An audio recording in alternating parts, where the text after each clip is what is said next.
Hello folks, it's AO Automotive Reviews. Thank you for coming to this channel, and I just want to tell you again that I have a lot of gratitude for you guys taking a minute out just to check out this website, this channel. Thank you for your contributions, thank you for sharing, and thank you for subscribing. Well, today we have here the 2021 Mercedes-Benz S-class versus the BMW, the Audi, and the Flagship sedans. Now let's compare the latest state-of-the-art Benz against the 7 Series, A8, and other rivals from Lexus and Genesis.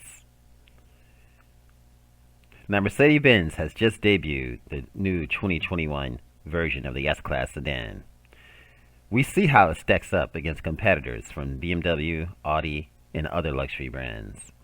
The new S-Class will be initially available in 6-cylinder S500 and V8 S580 models. The Mercedes-Benz S-Class is arguably the quintessential German flagship luxury sedan, but it still faces a healthy set of competitors from other German brands, including Audi, BMW, along with others such as Lexus, Genesis. Let's take a look at how the new 2021 S-Class stacks up against the latest versions of the Audi A8, BMW 7 Series, while also examining secondary rivals such as the Genesis G90 and the Lexus LS. Now let's look at the engine and transmission. The norm in this segment is to offer a base 6-cylinder engine and an optional V8. Mercedes, Audi, and BMW all stick to this nameplate, and this template. Although the S-Class and the BMW use inline sixes, while the Audi uses a V6, the Benz has an edge here.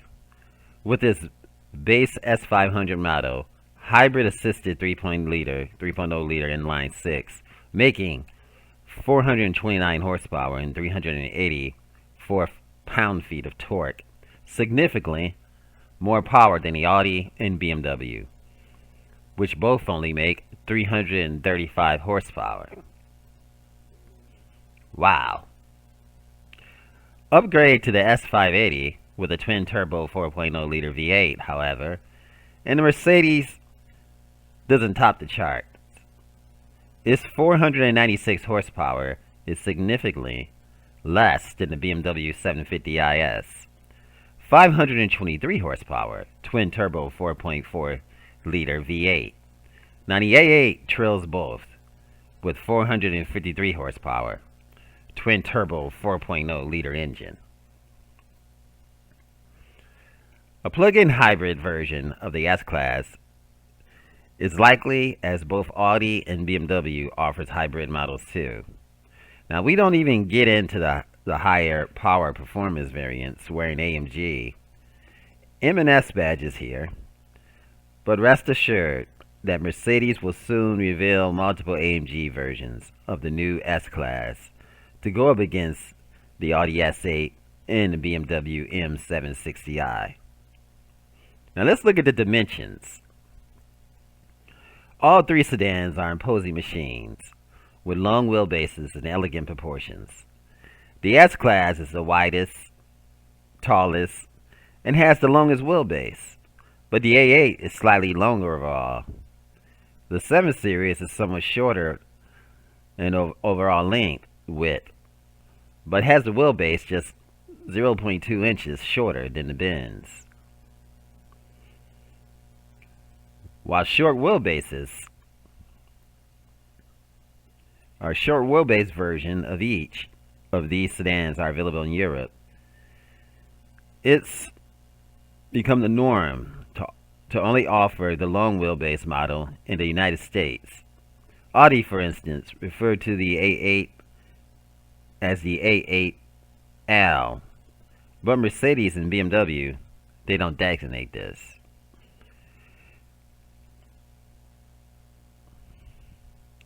Now, as far as the interiors, when it comes to luxury, it's all about what's inside these sedans. Plush cabins. The new S-Class is coming out with the tech front with a massive 12.8-inch infotainment screen. and the inbox infotainment sound software. The 7 Series central iDrive screen measures 10.8 inches, while the A8 MMI system features two screens and a 10.1-inch upper display and an 8.6-inch touchscreen mounted on the lower dash.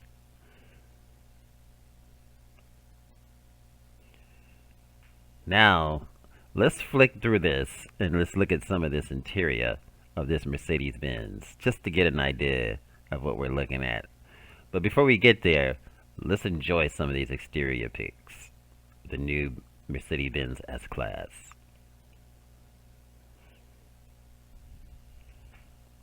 Definitely has a strong presence. And the way they designed this, it doesn't look as big as it used to look. That's because they did, some things to it to make it. They make it to look like the rear end is going forward. So it's quite smart design.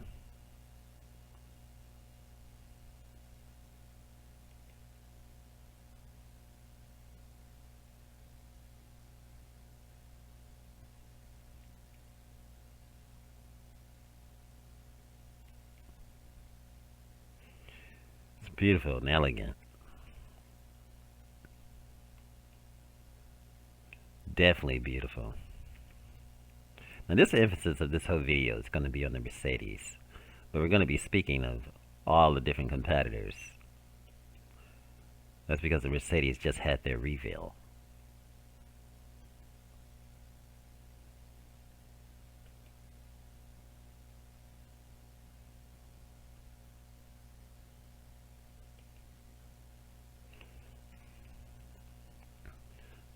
Now we're at the interior. As you can see. Now, look at that beautiful, it's that beautiful infotainment system, the inbox, which is awesome, and it dominates the center stack.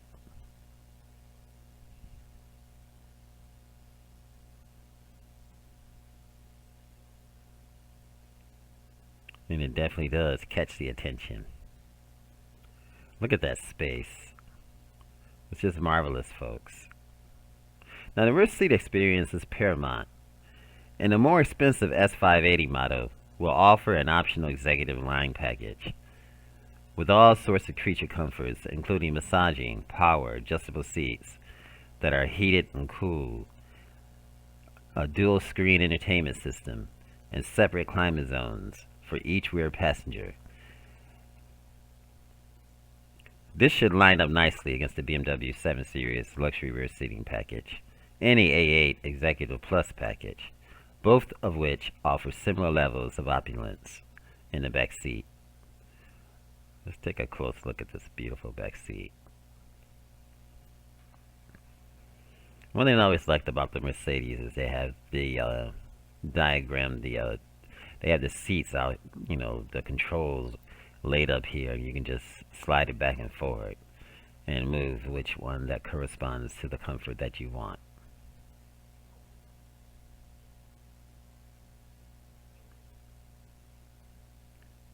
Definitely gorgeous.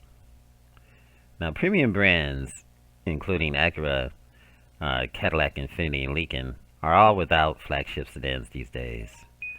But the Lexus LS and the Genesis G90 are still going strong in this segment. The LS offers the LS 500 model with a twin-turbo 3.5-liter V6 engine, and the LS 500H hybrid with a more efficient gas-electric, and both are getting styling and equipment updates for 2021. The G90 was recently facelifted with a distinctive look and offers either a twin-turbo 3.3-liter V6 or a naturally aspirated 5.0 V8. Now, Jaguar recently finished production on the XJ sedan, but that flagship sedan is set to make a comeback soon as a fully electric model. As such, it'll compete more closely with the S-Class EV stablemate in the EQS, which will likely debut later this year. So, This is just awesome, folks. And it's just breathtaking. It almost appears as though all the technology, all the screens are like floating, in this car. They're like a disconnect from the automobile. The way the screen comes up in the center stack, and it just looks like it's just, and it is. It's just there, and it looks like nothing's behind it. And we are using it. It just gives it a totally different user experience.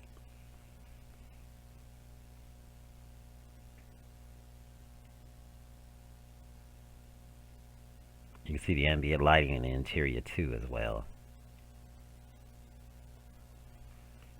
I really love this part.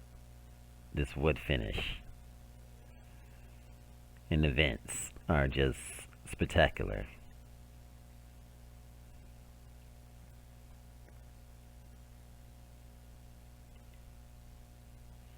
In the back seat, it's just to die for.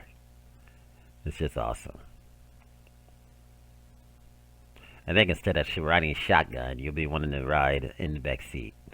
This is just, you won't be missing anything. You have all the infotainments and everything right in the back seat. The ventilated, the massage seats, the cool seats, the heated seats. There's just nothing, all the views are just awesome. The only thing that would be, unless you're in an executive seat where you can fold the passenger seat all the way down flat, the only thing that would be stopping you is the people in front of you, their heads in the center. And not only that, the headrest would just be stopping the view. That's it. And more likely you wouldn't even be looking at that because you'd be too busy searching the web or reading an article or watching YouTube. This is just spectacular. I like how they put the vents right up above the display.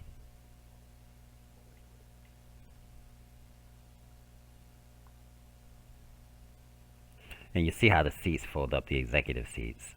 That's what I meant when I said that the seat would fold.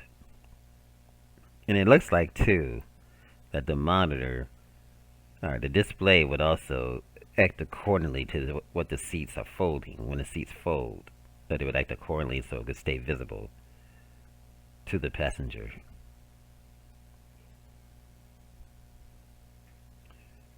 Definitely nice.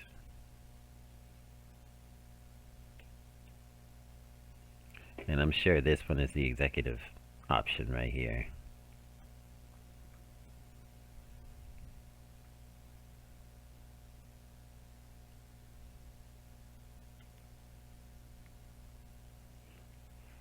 Definitely nice ambient lighting at night. And the one thing that's cool about the Mercedes, they were talking about the ambient light. You know how when you're driving and the blind spot detection system lights up red? The ambient lighting will also turn red with the blind spot detection system. I noticed that when I was watching the video. And if you go back to the video and you pay attention to it, you'll see it. And that's pretty nice. So I imagine a lot of other cars are going to be using that feature.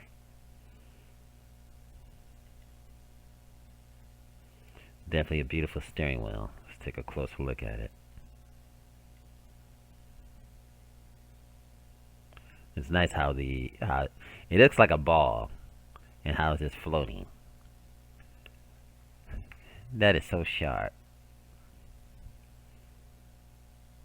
I mean, you look at that and you think it's that natural impulse. You know how when you're a kid and you're a child and somebody gives you a ball and you just play with it like it's no tomorrow. It's like the best thing, and you got a ball and you bouncing it. And I think about this Mercedes emblem, how it's standalone as a ball sitting right in the middle of the steering wheel, and how it brings such an it not only ignites memories, but it also makes you want to grab it. And if you're athletics, you want to grab it and throw it. But this time you just want to get in front of it. And then right in the middle of the ball is the Mercedes crest, and the Mercedes symbol. And that's just so nice.